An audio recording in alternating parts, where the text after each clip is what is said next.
Salam, pasti kita akan langsung mengingatkan kepada seorang sosok pendiri dari Aceh Darussalam itu sendiri.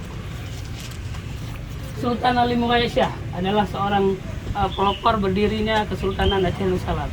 Kiranya kita semua ketika berkunjung kemari ke Aceh, inilah salah satu sosok yang wajib kita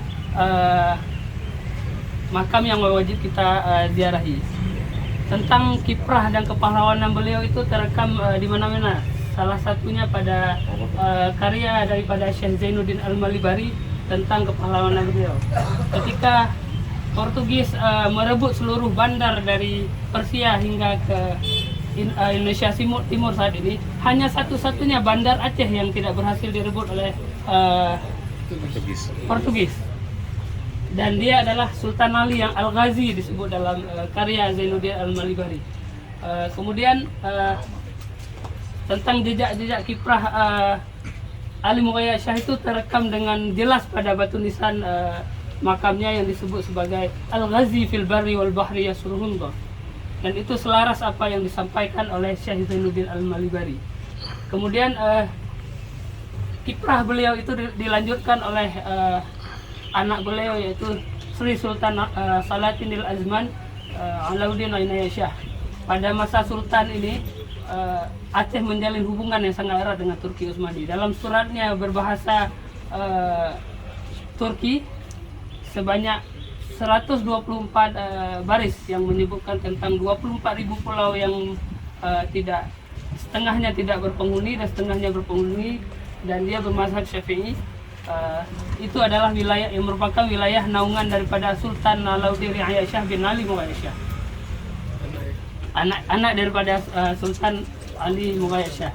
Kemudian setelah masa Sultan Alauddin Ri'ayah Shah, kepemimpinannya dilanjutkan oleh cucunya yaitu Ali Ri'ayah Shah.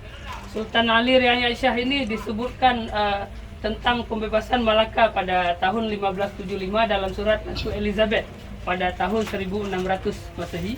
Artinya setelah berselang 25 tahun peristiwa yang disebut sebagai pembebasan kemanusiaan di Malaka itu masih diingat-ingat hingga Ratu Elizabeth memuji bagaimana tentang perang yang dipimpin oleh Raja Mahkota Alam pada masa itu. Dan peristiwa-peristiwa pengepungan dan pengusiran Portugis di bandar-bandar Muslim yang ada di Aceh ini dan di Nusantara ini, itu menjadi agenda politik paling utama oleh Aceh Darussalam yang diteruskan hingga pada masa Sri Tajul Alam Safiatuddin hingga 1642 Portugis hengkang dari Malaka selama-lamanya. Jadi Portugis itu memang dikepung dia oleh Aceh dalam 150 tahun lebih itu. Karena ini adalah gangguan bagi Muslim untuk Nusantara ini. Ketika Portugis dia bisa lebih leluasa bergerak untuk mendikte kawasan-kawasan bandar yang sudah dia rebut itu, maka otomatis jalur haji ini akan terganggu. Itu digambarkan dalam surat-surat Sultan Aceh hingga pada masa Sultan Mansur Shah juga disebutkan lagi yang meninggal pada 18. Oke, langsung ke dalam.